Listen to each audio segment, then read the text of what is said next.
Señoras, señores, buenos días. Buenas noches, en realidad. Bienvenidos. Me quedé mirando la presentación que estaba al aire recién.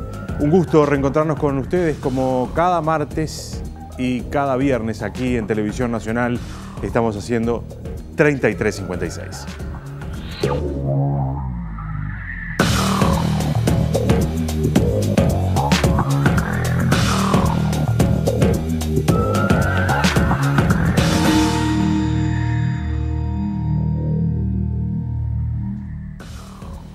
Esta semana finalmente el Parlamento aprobó la Ley Integral de Fomento y Acceso al Cannabis Medicinal.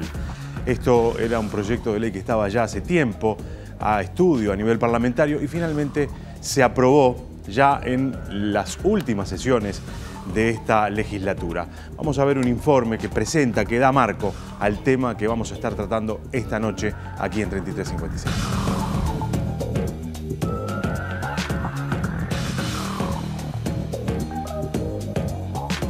La Ley Integral para el Fomento y Acceso al Cannabis Medicinal y Terapéutico fue aprobada este mes. La norma incluye una serie de medidas para facilitar la compra de los fármacos que ya se comercializan en el mercado legal, ampliar las opciones de tratamiento e impulsar la formación de los médicos y de los pacientes. El texto aprobado habilita el uso de recetas magistrales, lo que es una ampliación de lo ya dispuesto en cuanto a la obligatoriedad de presentar recetas médicas convencionales en las farmacias. Las recetas magistrales permiten hacer un seguimiento exclusivo de cada paciente, atendiendo las particularidades de su evolución al tratamiento. En el documento, el médico indicará la concentración exacta de cannabinoides que necesita, cuya preparación luego será hecha en farmacias identificadas y controladas por el Ministerio de Salud Pública. Asimismo, prevé la incorporación de productos en el formulario terapéutico de medicamentos, lo que significa que las instituciones estarán obligadas a incluirlo en la canasta básica de fármacos que le ofrecen a sus usuarios. Hoy en nuestro país solo se vende legalmente un producto, cuya presentación de 30 mililitros cuesta encima de los 5.000 pesos y es consumida por la mayoría de los usuarios en menos de una semana. Esta institución ha generado que en estos años se desarrollara un mercado irregular de productos de cannabis artesanales sin controles de calidad, de uso generalizado entre quienes no pueden acceder a los costosos productos importados. Por eso, en conjunto con la inclusión de los fármacos a la canasta básica de los prestadores de salud, la ley aprobada propone formas de informar a la población y capacitar a los médicos. De este modo, aseguran, será posible desestimular el mercado irregular. Además, la ley crea un marco regulatorio que promueve la producción de cannabis y sus derivados para su uso medicinal y aumenta las vías de acceso. También plantea la regulación de los pequeños y medianos productores que estaban elaborando sin controles de calidad ni productos habilitados. Los productores de cannabis medicinal tendrán 60 días luego de reglamentada la ley para presentarse ante el IRCA con voluntad de regularse. Hoy, en 3356, profundizamos acerca de la Ley Integral para el Fomento y Acceso al Cannabis Medicinal y Terapéutico.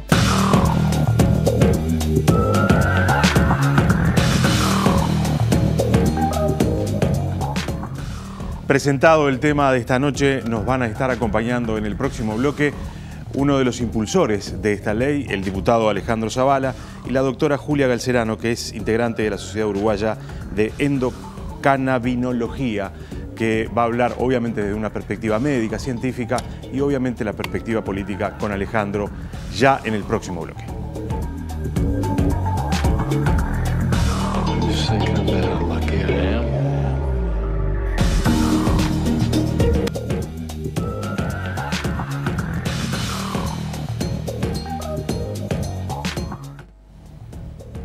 Estamos en vivo, señores, y como les decíamos, la Ley Integral de Fomento y Acceso al Cannabis Medicinal es el tema que nos ocupa esta noche, al menos en el primer bloque, porque después vamos a estar conversando con Diego Olivera, que es presidente de la Junta Nacional de Drogas, para hablar ya más del asunto en términos generales. La ley anterior ya está funcionando casi en todas sus dimensiones en realidad, por lo tanto hacer una evaluación de cómo ha venido funcionando va a ser para el otro bloque. Alejandro Zavala, gracias por acompañarnos. Muchas gracias por la invitación. Doctora Julia Galcerano, también gracias por acompañarnos. Gracias a ti. Lo primero, digo, con una mirada más general sobre el asunto. Finalmente venía con acuerdos, aunque demorada la aprobación de esta ley, finalmente se aprobó una cuestión general. Esto es positivo, ¿no? Sí, la verdad que, bueno, diputados salió con el apoyo de todos los partidos. obviamente el Frente Amplio, toda la bancada del Frente Amplio, pero también la amplia mayoría de la bancada del Partido Nacional, el Partido Colorado, el Partido Independiente incluso, Unidad Popular, o sea, efectivamente muy amplio el acuerdo. Como se había votado en comisión también, con el voto del Frente Amplio, del Partido Colorado, del Partido Nacional, hubo un trabajo detallado para alcanzar los acuerdos. La idea era que este marco que se establece fuese un marco que diera estabilidad en la política, por eso también es importante que tuviese amplios acuerdos para, independientemente de quién ejerza el Poder Ejecutivo, poder aplicar la ley y aplicarlo con las garantías que todos necesitan. Y en el Senado pasó una cosa parecida. Sin discusión, casi. Sin discusión, incluso el Partido Nacional, que bueno, algunos senadores no habían leído el detalle, digamos, votaron en general y se abstuvieron en la votación en particular, pero es claramente una ley que recoge un acuerdo muy importante de todos los partidos políticos con representación parlamentaria y bueno, que apuesta efectivamente a hacer un salto en calidad en esto, ¿no? Yo diría que esta ley, junto con la que tú mencionabas, la original, digamos, la que estableció el cannabis recreativo, legalizó el cannabis recreativo, con otra que ha tenido mucho menos publicidad, que se votó la semana anterior, que es la de investigación, la que promueve la investigación científica y tecnológica en cannabis. Yo digo, son tres patas, un trípode, que lo que hacen es poner al Uruguay en otra etapa, ¿no? ¿Verdad? Una etapa distinta, una mirada diferente sobre el rol del cannabis en todos sus aspectos, no solo en los aspectos recreativos, y eso es una ventaja comparativa para el país muy importante. Claro. ¿No? En Uruguay se ha empezado a hablar de cannabis medicinal hace relativamente poco tiempo, al menos por los consumidores. Quizás la academia, los investigadores venían ya hablando desde hace más tiempo y mirando con atención lo que se estaba haciendo en materia de investigación, fundamentalmente afuera del país. Si hoy tuviéramos que hacer una especie de mapa sobre cómo está la situación de la investigación en el mundo, cómo ha llegado esa investigación al Uruguay, cuáles son las garantías que lo que se ha avanzado en esta materia, en materia de investigación, le dan hoy al paciente que decide transitar por el camino del consumo del cannabis medicinal. En realidad, a ver, en Uruguay empezamos a hablar de esto en el 2016 y al cuerpo médico le llegamos en ese momento. ¿Por qué? Porque ahí es que se organizó el primer curso de cannabis medicinal a nivel latinoamericano y es cuando los médicos empezamos como a asomarnos, es decir, habíamos algunos que habíamos empezado antes, pero en realidad los que empezaron a interesarse fue allí. A partir de eso es que se empieza a ver qué pasa en el resto del mundo y este hecho que yo comento del curso fue fundamental porque vinieron los referentes de distintos países. ¿Cuáles son las garantías? La otra pregunta que tú preguntabas de la investigación. En realidad hay estudios que muchos preclínicos, hay estudios clínicos, no tanto, y lo que nosotros tratamos de hacer desde la SUEN, desde la Sociedad Uruguaya de Endocannabiología, es justamente mostrar que hay acuerdo en algunas patologías o en algunos síntomas para tratar, debido a las garantías de la investigación. Esto no es en todos los casos de lo que la gente viene a preguntar, pero también hay estudios que tienen que ver para los usos off-label, que no son estudios doble ciego y controlados, pero muestran experiencias. Claro. ¿Por qué digo esto que es importante? Porque muchas veces se da esta cosa de decir, bueno, no hay investigación, ustedes lo están tratando. Bueno, no, sí, nosotros cuando vemos a un paciente, a una persona que concurre a la consulta, de acuerdo a su patología o al síntoma que lo trae, le explicamos, mire, en esto hay confirmación, en esto no hay, usted tiene indicación, no la tiene y puede pasar determinadas cosas. ¿Cuáles son los procesos?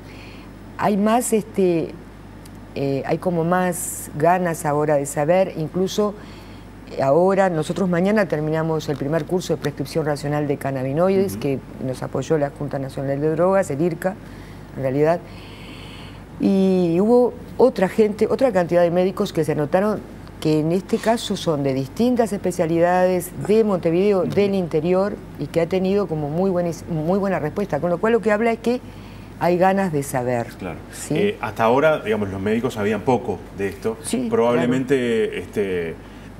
Llegaba el paciente y solicitaba, porque había leído, lo que faltaba era experiencia a la hora de prescribir, seguramente, ¿no? Sí, sí. Por eso es que organizamos este curso. Porque en la Facultad de Medicina, de esto poco. De esto poco. En realidad lo que ha empezado a ver ahora es en farmacología, que es en cuarto año, se incluyó el sistema endocannabinoide, que es un sistema que tenemos todos, que se descubrió hace poco menos de 25 años, que para medicina es poco, y que no todos los médicos lo manejan. No los manejan los de mi generación y no los manejan los de esta, salvo que quieran estudiarlo. Esta ley también tiene, esta nueva reglamentación tiene la historia de la formación en los colegas. Yo digo siempre que si no hay formación de los médicos, hay autonomía de los pacientes. Y eso está bueno en algunas cosas, pero no en todas, porque en realidad si la gente va a la consulta y no recibe respuesta, va a hacer lo que le parece mejor. Porque en nuestro país, como en otros, la automedicación es importante. Entonces, esto ayuda a eso, marca que, bueno, que va a haber que formar. Porque en este momento, si no, ¿quién forma? A pesar de que había una ley, no había un espíritu de formación. Claro. No era no era la academia, no era el Estado. Bueno, pasamos a ser los que estamos interesados. Claro. ¿Cuál es el arco de afecciones o de patologías que los cannabinoides ayudan a resolver o son paliativos desde el punto de vista de los síntomas? En realidad el arco es variable y es amplio. Voy a empezar diciendo los que sí hay pruebas suficientes, de acuerdo también a la Academia Nacional de Medicina y de Químicos, que se hizo un informe en base a 10.000 estudios en diciembre del 2017, de medicina y de ingeniería, debe decir. Sobre todo dolor crónico tipo neuropático, que puede estar en distintas afecciones, desde una polineuropatía diabética a una polineuropatía posherpética, hasta el dolor crónico de artrosis, la epilepsia refractaria, las náuseas y vómitos que acompañan a la esclerosis múltiple, que es una enfermedad que no es tan común, pero cuando la persona lo tiene es muy invalidante, y como cosa importante son esas. Y la espasticidad en la esclerosis múltiple también. Después está todo lo que tiene que ver con dolor crónico, osteoarticular, las enfermedades neurológicas que traía la esclerosis múltiple, el Parkinson, el deterioro cognitivo, que no hay tanta investigación, pero que se ha habido que dar resultados. Lo que tiene que ver en cáncer, que como dije, las náuseas y vómitos, todos los efectos colaterales de la quimio, que es importante, el acompañamiento en las etapas terminales, que no es poca cosa, el que la persona pueda dormir, que pueda comer, que no tenga efectos complejos, que no tenga tanta depresión, esto ayuda. Y ahora hay toda una línea de investigación en oncología en el efecto del cannabis en el mismo tumor. Eso está en la etapa de investigación en humanos, hay investigación preclínica. ¿Por qué lo digo? Y lo aclaro yo siempre así, cuando la gente viene a la... Digo, porque siempre hay que aclarar estas cosas, porque no puede estar mirando a alguien que sin duda, ponga demasiada expectativa en alguna de las cosas que decimos, y eso hay como que... En general las expectativas en cannabis, todo lo que es nuevo da expectativas. Ustedes tienen que pensar que los que llegan a la consulta del cannabis vienen porque sus tratamientos estándares habituales no le respondieron. No es que llega el que tiene un diagnóstico y va, llega el que dice, bueno, a mí no me sirvió, yo no estoy bien, o llegan por la polifarmacia, porque hay gente con dolor crónico llegan por polifarmacia, gente que está tomando muchísima medicación, que tiene efectos colaterales, y con el cannabis podemos ayudar a que calme ese dolor, pero que además disminuya la medicación, la otra, que tiene efectos colaterales. ¿Esto quiere decir que el cannabis no tiene efectos colaterales? No, tiene, pero menos. Y no tiene ningún efecto fatal. La ley reglamenta algunos asuntos que hasta ahora obviamente no estaban.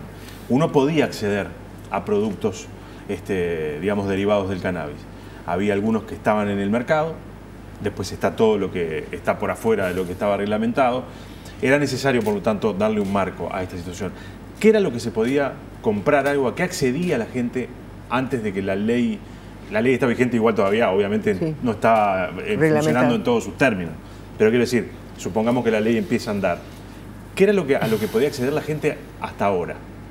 Bueno, lo que es público, ¿no? ¿Verdad? Bueno, vos tenés algunos algunos productos que son de farmacéuticas, ¿no? Este que ustedes mencionaban en particular, que tiene un monto importante. Hay algunas cosas que se pueden importar específicamente para el tratamiento. Y después tenés eso que veíamos en Mercado Libre, en las ferias, ¿no? Que es como una variedad heterogénea, un mundo de productores nacionales, algunos de ellos que lo hacen con muchísimo profesionalismo, digamos, y responsabilidad, pero que bueno, no tienen tampoco a veces ni siquiera las condiciones materiales como para cumplir con los estándares de calidad. Y entonces nos pasaba que nos encontrábamos... Esta ley, lo primero que quisiera decir es que esta ley fue impulsada por nosotros, por la bancada de Frente Amplio, pero es una ley que nosotros elaboramos en consulta con la sociedad civil organizada, ¿no? Igual que la investigación, que también lo hicimos con los investigadores. Claro. O sea, nos juntamos a entender cuáles eran los problemas que teníamos, por supuesto, con la sociedad médica, ¿no? Sí.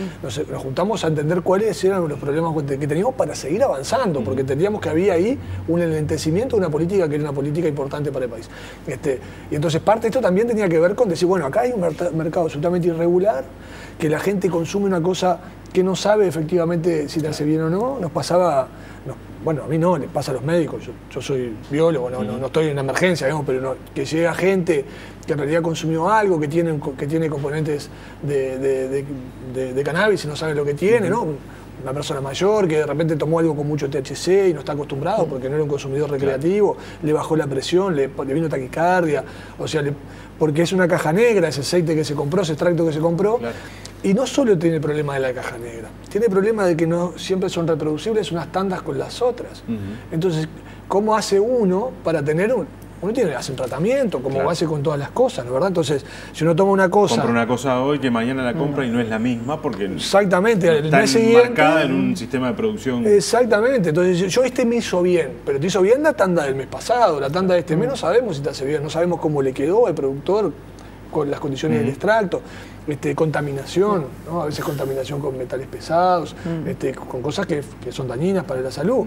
Obviamente sin ninguna maldad, digamos, del que lo produjo, pero que tiene que ver con la forma de producción. Y por supuesto, también un montón de derivados que mezclaban pasto con aceite de oliva y se lo vendían porque también se trafica con la esperanza de la gente, ¿no? Es como el agua de Querétaro. Entonces, bueno, ahí también hay que poner una regulación. Es decir, bueno, hay cosas que no vamos a permitir que se engañe a la población, por lo menos decirle a la población que es lo que nosotros consideramos que está producido con determinadas prácticas que garantizan, entre otras cosas, que lo que uno va a tomar una vez sea equivalente a lo que te va a tomar después y que el médico, además, pueda tener esa idea. Decir, bueno, esto que usted está tomando cumple con estas características y yo le puedo decir que lo siga tomando, por ejemplo, o decirle no.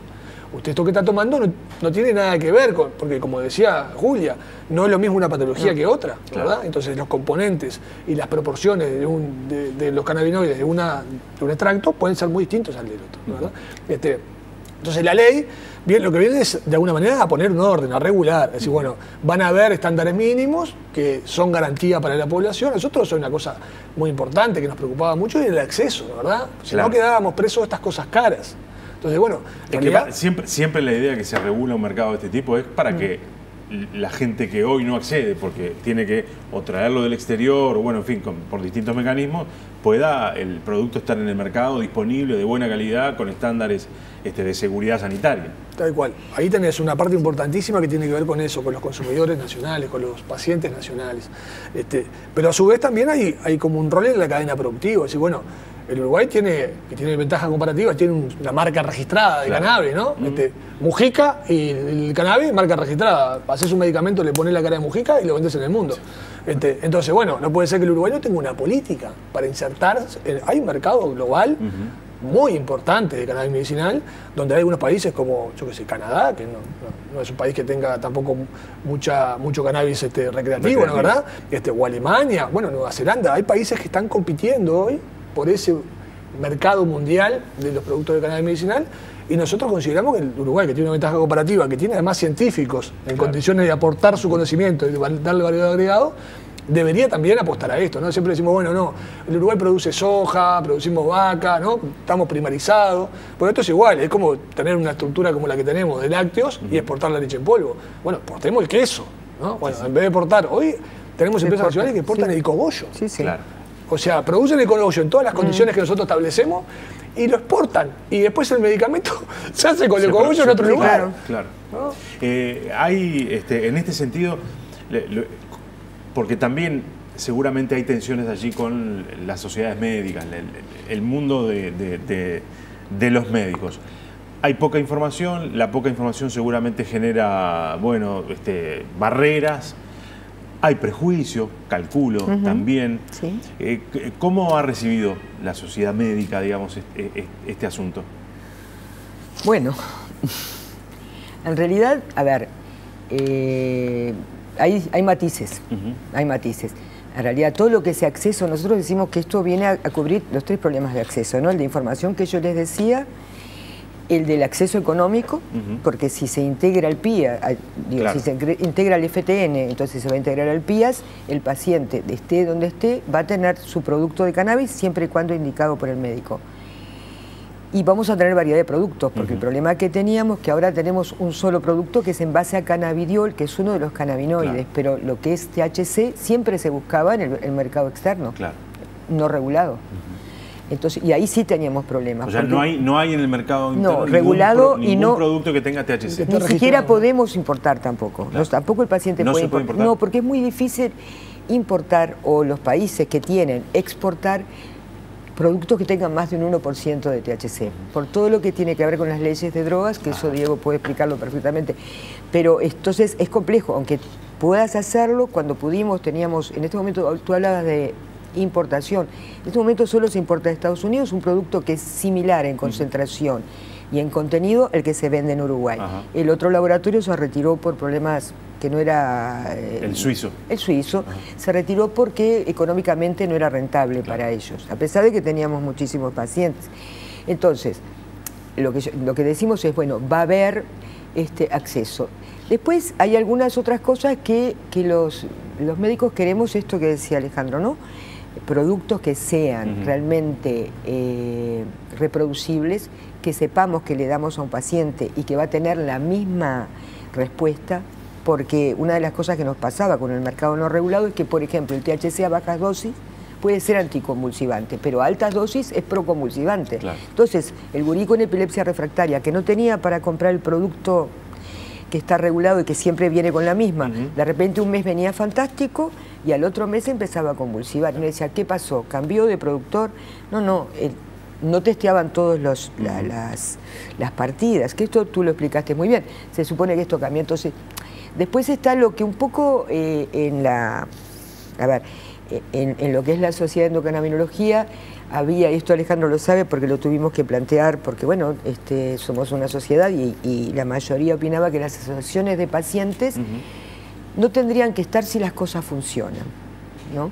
Porque si no, hay asociaciones que van a hacer su propio producto, van a tener, pero claro, lo que nosotros decimos es, pero ojo, va a haber obligación de tener un médico y un químico que nos va a garantizar, que no nos garantiza ahora. Porque ¿qué pasa? Por más que nosotros querramos que todo el mundo use regulado, no pasa eso. Claro. La gran mayoría usa no regulado, por distintas cosas, vuelvo a decir lo mismo, por los médicos, por lo económico, pero no es solo por lo económico, sino que, bueno, si va y pregunta y no le dice, ¿no? Va a buscar otro lado. Claro, alternativas. Y esto que vos decías hoy, que preguntabas cómo llegan los médicos, muchos de los médicos y de la gente de las cátedras de medicina nos terminaron llamando porque sus pacientes estaban mejor, y cuando les preguntaban, una vez que pasó todo el cuco, el miedo de decirle al doctor que está usando otra cosa, se encontraba con que usaban cannabis medicinal. Entonces ahí dijeron, vamos a ver qué es esto. Y lo que estuvo bueno es que se discutió, les llegó la información, y eso es lo que nosotros queríamos. Nosotros decimos, no es que querramos que todos usen cannabis medicinal, queremos que lo tengan en como su parte de las opciones terapéuticas. Viste, claro, que yo tenga la información, porque como no hay, acá no hay la farmaindustria que va a ir a promocionar el cannabis, entonces el médico puede leer o no, de acuerdo si tiene interés o no, o si tiene tiempo, o si le parece que... Entonces, esta fue una apertura, es decir, el cannabis llegó a los médicos por los pacientes, no al revés, como pasa con los medicamentos nuevos. Esto es un medicamento nuevo para nosotros. Ustedes piensen que el médico fue informado que el cannabis será una droga de abuso. Entonces, esto que a la gente le preocupa también, que terminan viniendo... Yo te hablaba hoy de dolor crónico, que son los que más consultan. La gente mayor que pregunta, doctora, está todo bien, me quiero calmar, pero voy a estar drogada. Vos decís, no. Claro. Pero este es el pensamiento de la gente y esto es lo que tenemos que decirlo. Esto es, tiene los mismos componentes, pero son diferentes proporciones y tiene una propiedad medicinal. Ahora, la gente recién estaba escuchando, nos escuchó hablar de THC. Sí. Y hasta ahora lo que siempre decíamos es, los medicamentos o digamos, el uso medicinal del cannabis no tiene el principio activo, que es el THC. Sí, tiene. Claro, pero creo que había como un discurso que iba hacia allí. Entonces decía, no se preocupe que usted no va a tener ningún efecto como el que tiene el fumar marihuana, por ejemplo. Pero no va a tener ese efecto, porque está muy buena la Por eso pregunta. digo, porque no, pero creo está que bueno el para que que está la del otro gente... lado tiene que claro, despejar esas dudas. En realidad, a ver, la planta tiene 140 cannabinoides. Ajá.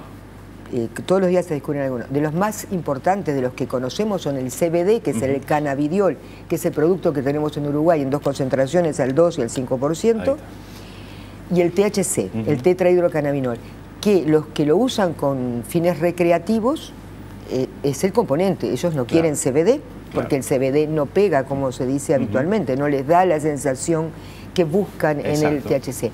Ahora, las concentraciones que usan son diferentes. En medicina, incluso este que nosotros se vende aquí tiene THC en baja concentración. Menos del 1%, menos de 0,2%. Claro. Menos de 0,2%. 0,2%. Porque el 1% es el límite para que sea psicoactivo. Ahí está. Sí, pero este tiene menos de 0,2%. Nada, pero sirve. Lo que tiene que saber la gente es que en lo medicinal, ¿qué se ha descubierto del THC? ¿En qué sirve? Sirve para dolor, sirve para tratar cáncer, solo no, también con CBD, esto es lo que se estudió en los estudios preclínicos, sirve para tratar las patologías gastrointestinales, que no las nombré hoy, como la CUC, la colitis ulcerosa crónica o la enfermedad de Crohn. Entonces, y que además, si está con CBD, el THC no tiene la psicoactividad. El CBD lo que hace es neutraliza los efectos psicoactivos y no le saca las propiedades medicinales. Pero, además, si yo tuviera que usar THC, porque tengo a alguien con mucho dolor o tengo una persona con cáncer, lo voy a usar, porque yo en la práctica médica uso medicamentos que son psicoactivos. Claro. Pero le tengo que explicar a la gente. Y lo que uno tiene, por eso tiene que saber la concentración. Y esto sí, nosotros, por eso estamos en esta ley, lo bueno es que vamos a tener productos regulados. Claro. Yo voy a poder mandar para hacer fórmulas magistrales de lo que yo considere para el paciente que tengo enfrente. Si tiene una cardiopatía, es que hizo un infarto de miocardio y está compensado, es una cosa. Si está descompensado, no le voy a poner THC. Claro. Voy a poner, y si le pongo, le voy a poner una fórmula que neutralice. Para que la gente, porque recién dijiste recetas magistrales al pasar, está bien. Y el que está escuchando dice, ¿qué es eso? ¿Qué es eso? Bien. Es una de las posibilidades que da la ley para poder, pero las recetas magistrales es que el médico con conocimiento del tema va a indicar hacer una receta con los principios activos que quiere, y esto se va a discutir si sale, porque dieron las dos posibilidades, extracto de planta entera o con principios separados. A unas farmacias que son especiales, con químicos que están preparados para eso, y entonces yo voy a tener un producto individualizado para cada paciente. ¿Esto puede ser mañana? No, porque a pesar de estar aprobada la ley hay que implementarla. Claro. Pero bueno, esto se puede hacer. Y esto estamos... Esto es muy interesante porque con otros fármacos esta posibilidad no existe. No, esto lo usan los dermatólogos todavía. Es una cosa que usaba antes, lo usan los dermatólogos, te mandan, por ejemplo, una cuestión que tenés una loción mentolada de tanto de tal cosa, tantos gramos. Para esto, por eso es que este curso que yo les comentaba que termina mañana es importante, porque claro, los médicos te decían, sí, Julia, está bárbaro, pero ¿qué le mando? Claro. Entonces, bueno, la historia es saber qué. Y además, perdón, y una cosa más, y si fuera de extracto de planta, saber qué concentración querés, de acuerdo a lo que yo voy a tratar, es lo que voy a dar. En las epilepsias refractarias voy a usar CBD, aunque ahora hay algunos estudios que dicen que con THC mejoran también, pero hay que ver cuánto, y ahí es la proporción. Claro. Y ahí está el conocimiento. Y ahí está, ahí hay que generar ese conocimiento. Sí, claro. En este sentido, la ley, ¿vos crees que va a incentivar a investigadores, a laboratorios que empiecen a trabajar sobre esta temática y obviamente se logre productos de buena calidad, con producciones estables, es decir, que estén permanentemente en el mercado? ¿Crees que va a ser un impulso? Por supuesto. De hecho, nosotros además de elaborar esto con otras personas, con la sociedad civil, también hicimos las consultas con las farmacias, porque nos interesaba saber si hay... No se necesitan grandes industrias, digamos, para... No. Porque está hablando siempre de farmacias. Sí. No, para nada. Pero porque son farmacias especializadas en el tema y tienen que ser químicos que sepan hacer fórmulas magistrales. Claro. La ley por sí sola no resuelve los problemas, no. ¿verdad? La ley es un marco que en realidad apalanca a los que tienen intención de hacer cosas con esa ley, ¿no, verdad? Por supuesto que es garantista, viene a cuidar al seguro, viene a cuidarlos, ¿no? Pero por otro lado viene a estimular. Entonces, por supuesto, ahí... Y además va a perseguir a los que hagan las cosas mal. Por supuesto. Sí. La gracia de esto justamente es que podamos hacer confluir todos los intereses que hay, un montón de intereses diversos, algunos comerciales y otros que tienen que ver con el conocimiento, con la salud y también para las personas que lo van a tomar, de alguna manera que confluyan y que converjan en estímulos acordados. Viste que ahí en la ley también hay todo un sistema para la promoción, para que esto que hablaban en la presentación, ¿verdad? Para que se puedan registrar los productores nacionales que quieren efectivamente integrar el sistema y quieren que el Estado los acompañe, porque también es verdad que no tienen por qué saber cómo se hace, ¿verdad? Claro. Entonces, nosotros creemos que sí, que la ley va justamente a apalancar un montón de voluntades que ya existen en la sociedad y que nosotros tratamos de juntarlas, ¿verdad? Y que además en conjunto con la otra ley que también me decías que se aprobó, de alguna manera en conjunto van a impulsar el desarrollo de la investigación sobre el tema en general. En todos los aspectos, porque además, por suerte en Uruguay hay algunas áreas de conocimiento básico y preclínico, como por ejemplo en la neurobiología, que uno le parece mentira, pero la neurobiología uruguaya es reconocida no solo a nivel latinoamericano, mundial. O sea, es una neurobiología... No pasa con todas las cosas en la medicina y la ciencia, pasa con la neurología uruguaya, ¿verdad? Entonces ahí tenemos el Pasteur, o sea, efectivamente hay un montón de gente que tiene el estándar, digamos, internacional como para poder hacer investigaciones preclínicas muy buenas, y entonces tenemos no solo para producir esto de los medicamentos y de atender a la persona, sino también para producir conocimiento, que es muy importante, porque además, obviamente, como pasa en todo el mundo, el que primero conoce las cosas siempre tiene ventaja para lo que viene después, que es lo tecnológico, digamos, ¿verdad? Entonces ahí hay una inquietud importante de los investigadores nacionales justamente por tener instrumentos. Alejandro, no solo la investigación preclínica, la clínica también. Tenemos la ley, tenemos los pacientes, tenemos todo como para hacer. Así que la ley de investigación realmente también fue una gran noticia para la comunidad médica. Claro. Una cosa que no te pregunté. Sí. En general, ¿cómo se prescribe el médico? ¿Cómo se dosifica, quiero decir? Hay varios tipos, imagino. Se toman, En realidad nosotros lo que usamos acá es aceite. En forma de gotas, digamos. Y de acuerdo a la patología es la dosis. O sea, siempre se ingiere. Sí. Sí, es o sublingual o vía oral. Nosotros no indicamos cannabis inhalado, ni no fumado, a pesar que en otros países se usa como de uso medicinal. Nosotros no indicamos porque nos parece que no está bueno por los efectos colaterales de lo que tiene que ver con el humo. Alguna gente sí usa inhaladores, pero bueno, este es otro problema porque para la inhalación están prohibidos los productos para inhalar, los vaporizadores, y en realidad... yo pensaba fundamentalmente en... Transdérmico. Transdérmico. Transdérmico, no. La vía en cremas también se usa. No tenemos unas cremas reguladas. Perdón, hay una en la farmacia que es más de uso cosmético, y ahora salió también un pantalla solar. Y hay proyectos presentados al Ministerio de cremas para uso medicinal, para dolor y demás, que eso en la gente grande, la gente mayor, es una cuestión que usa. La gente usa mucho crema porque además le da menos miedo. Le da menos miedo. Le da menos miedo que ingerirlo. En otros lugares hay supositorios, hay comprimidos. Cuando se importaba de Suiza, el laboratorio de Merofan, usábamos también comprimidos, que estaba bueno porque el aceite a veces tiene algún retrogusto amargo que les puede complicar. Pero bueno, están todos los tips para que la gente eso lo pueda manejar. Y obviamente ahora, a partir de ahora, se abre todo un mundo distinto. Se abre todo un mundo de posibilidades, que eso es lo bueno. Claro. Doctora, gracias por habernos acompañado, un gusto. Alejandro, lo mismo. Bueno, seguramente más adelante, cuando esto empiece a funcionar y empecemos a ver más productos en el mercado y la evolución de los pacientes, en fin, cuando haya más conocimiento, de repente armamos otra mesa y nos vienen a contar cómo estuvo eso. ¿Cómo no? Sí, cómo no. Mucho gusto. Gracias por haber venido. No, Gracias a ustedes. Pausa, señores, y ya venimos.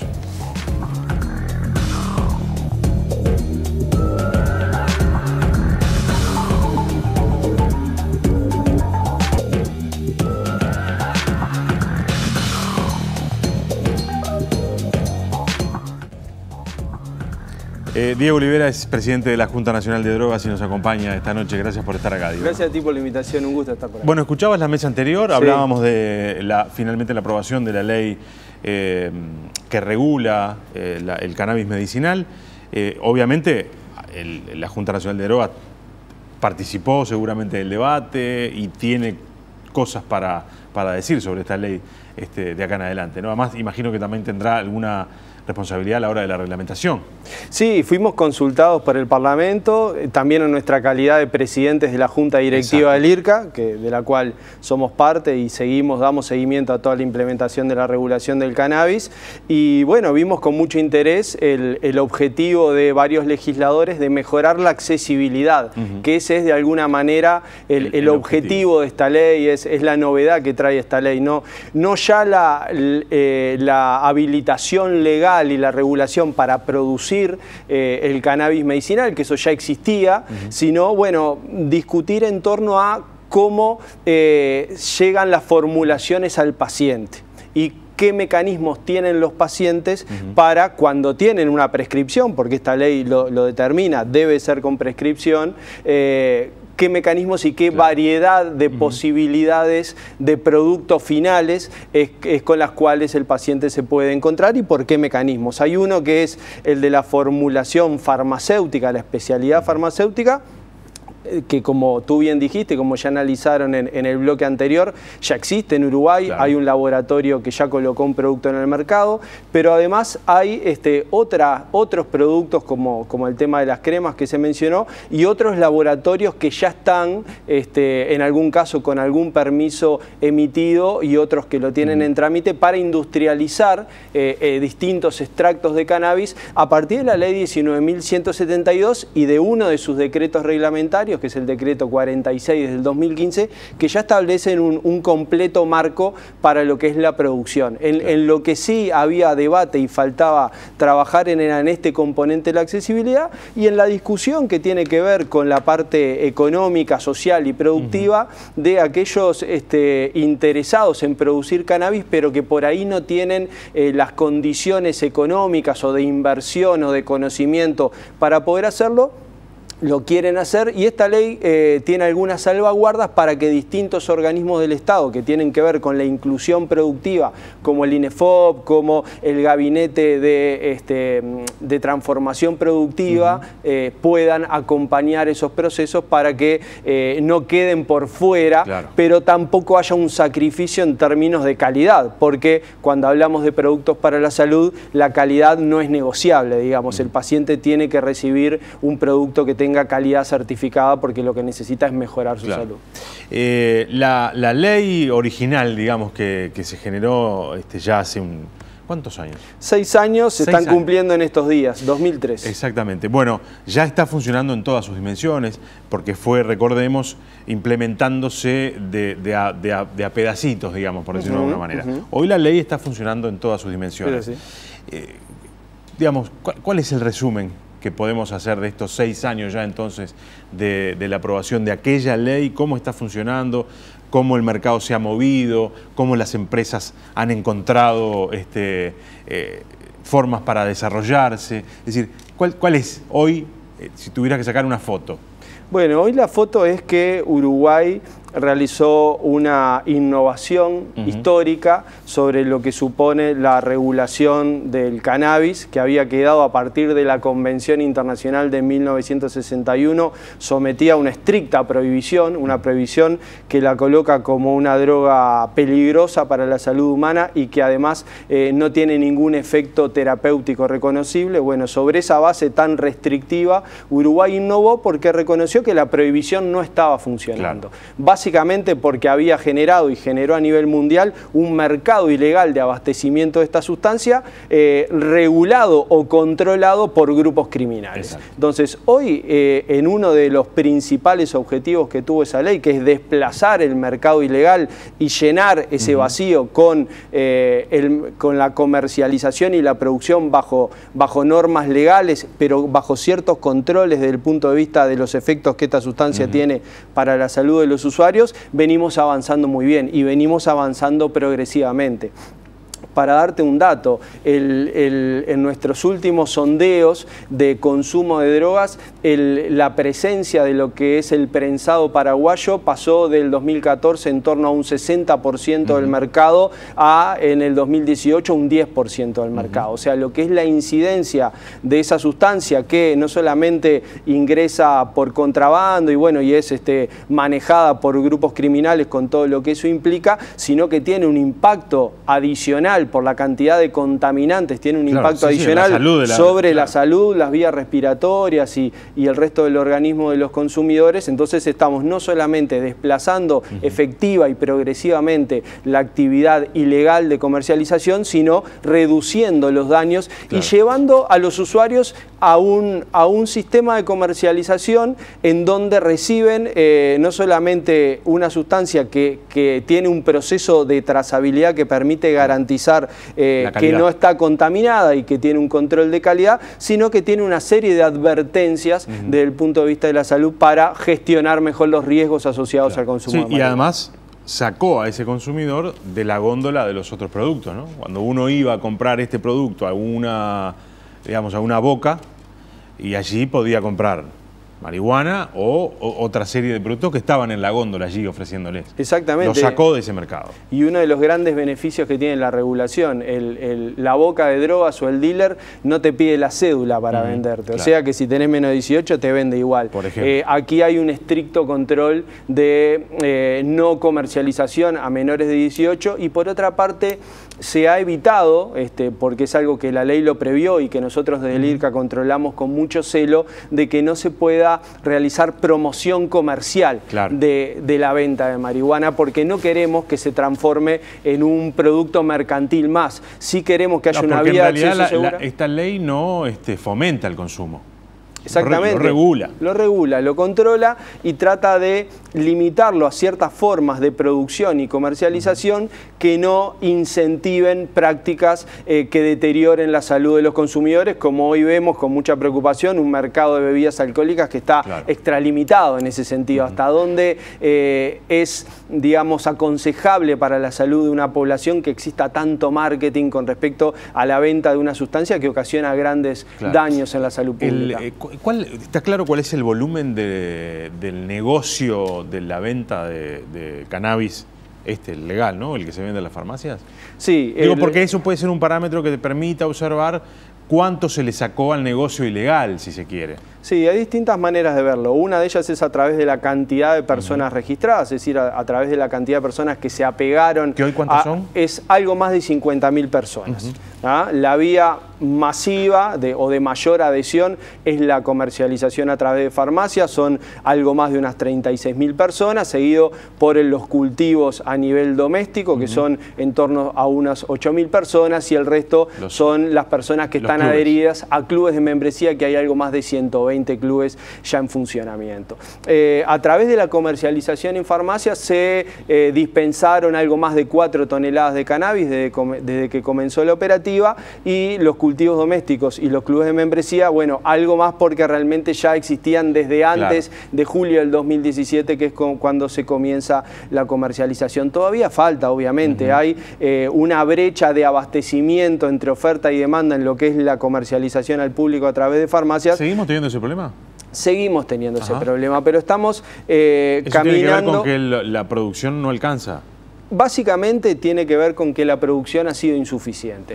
Fue insuficiente en su momento otorgar 2 permisos, fue lo que se pudo, eran las 2 empresas que cumplían con todas las condiciones que en ese momento se exigían, pero también esas dos empresas no han producido la cantidad esperada, por razones de aprendizaje agronómico, porque nunca se había cultivado a gran escala cannabis en Uruguay, porque hay que aplicar tecnología para producir a lo largo de todo el año, ya que esta es una planta de ciclo anual y solamente florece con la llegada del otoño. Es decir, hay que ponerle tecnología y conocimiento que no existía y ahora sí existe. Lo que sí, todo lo que produjeron lo vendieron. Todo lo que produjeron lo vendieron. En algún caso que alguna partida no superaba los controles de calidad, la descartamos para tener 100% de certezas que no había ningún tipo de problemas en ese sentido, pero fueron situaciones muy menores. Ahora, en estas últimas semanas, firmamos 3 licencias nuevas, es decir, que a las 2 empresas ya instaladas se suman otras 3 nuevas, pero realmente ya con un proceso licitatorio mucho más consolidado, porque nuestro Instituto de Regulación también a lo largo de estos años fue aprendiendo mucho sobre el tema, se fue tecnificando, fue contratando equipos técnicos que pudieron estudiar a fondo cada una de estas propuestas, y el sector privado también se ha desarrollado y hay más conocimiento en la materia. O sea que tendremos 5 empresas que van a producir. 2 de ellas ya instaladas, 3 de ellas que se están instalando.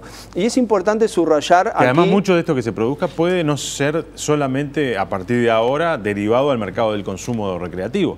Se viene la investigación, se viene el cannabis medicinal. Es cierto, aunque los permisos que nosotros otorgamos en este caso son exclusivamente para uso recreativo. En algunos casos sí proporcionamos muestras de estos cultivos para investigadores que están interesados y que eso es muy importante, sobre todo en neurociencias, de indagar sobre los efectos neurobiológicos que tiene el cannabis. Entonces nos han pedido muestras y en esos casos gente que tiene licencia de investigación está estudiando con cannabis procedente de allí. Hablábamos entonces de la cantidad.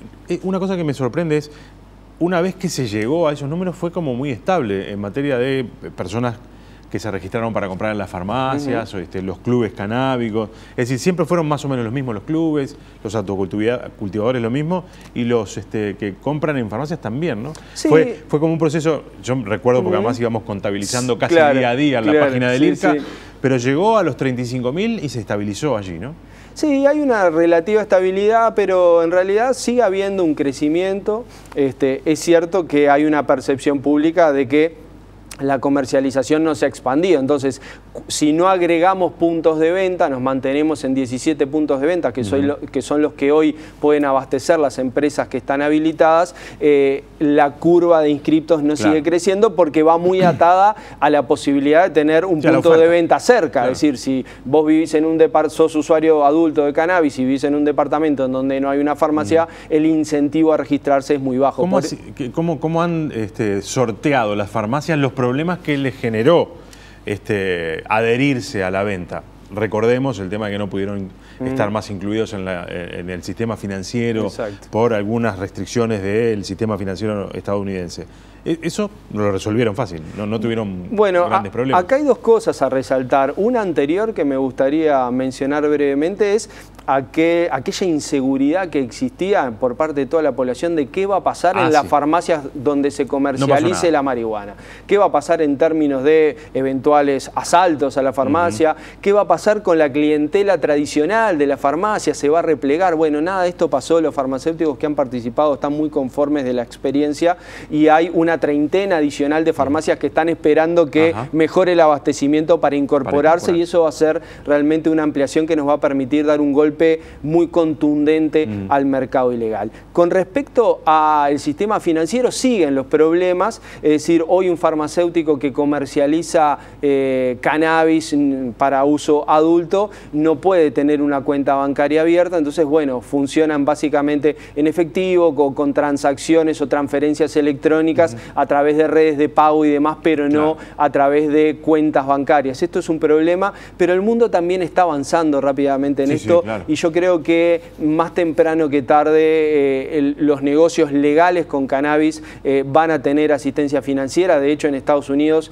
que es un poco el centro financiero mundial y por eso incide tanto lo que pasa en Estados Unidos, ya se aprobó, ya tiene media sanción un proyecto de ley que garantiza la seguridad de las transacciones bancarias para negocios legales con cannabis. De hecho, fueron pocas las farmacias que, habiendo solicitado tocado estar dentro de las que iban a formar parte del circuito de venta, que se hayan replegado, ¿no? Exactamente, se replegaron unas 3 o 4 y bueno, fuimos de alguna manera también permitiendo que otras ingresaran.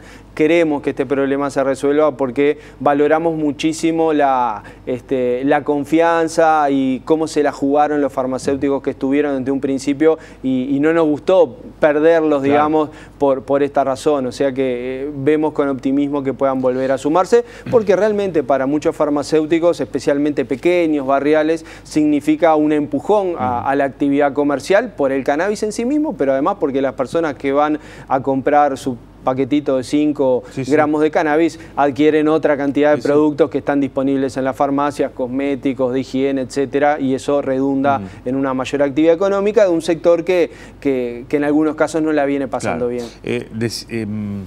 Quienes han estado quienes han sido críticos de la ley, han señalado que se demoró mucho, se está demorando mucho en las campañas las campañas de concientización para la población que desincentiven, digamos, el consumo de estas sustancias. ¿Ustedes consideran que se fue lento, que se podría haber avanzado más en eso?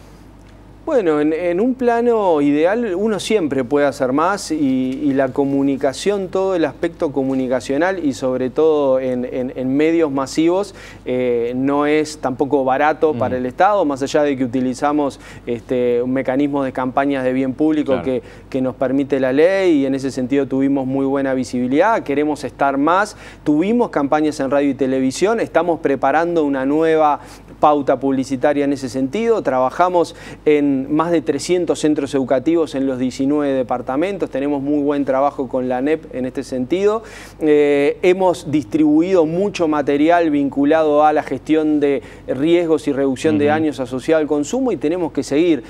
También otro de los datos interesantes que venimos mapeando y que los vamos a comunicar a la población, pero que aprovecho para adelantarte, es que esa variable que tanto preocupa, que es la percepción del riesgo asociado al consumo de marihuana, decayó un poco en los años posteriores, inmediatamente posteriores a la discusión y aprobación de la ley, pero hoy ha aumentado particularmente en mayores de 15 años y hasta 65 años. Entonces, yo relativizo esa idea de que la gente no entiende o no sabe sobre esto, porque más allá de que el Estado lo ha dicho y lo ha dicho con énfasis, también hay muchas fuentes de información que los ciudadanos acceden a través de internet, de las tabletas del Plan Ceibal, del plan Ibirapitá, o sea, hay mucha información disponible y la gente en ese sentido hace sus valoraciones. Diego, gracias por habernos acompañado esta noche. Por favor, gracias a ti por la invitación. Diego Olivera, presidente de la Junta Nacional de Drogas, estuvo con nosotros esta noche, que será la última emisión en vivo de 3356. Después estaremos repasando hasta fin de año los que consideramos nosotros fueron los mejores momentos de este 2019. Que tengan un buen fin de semana.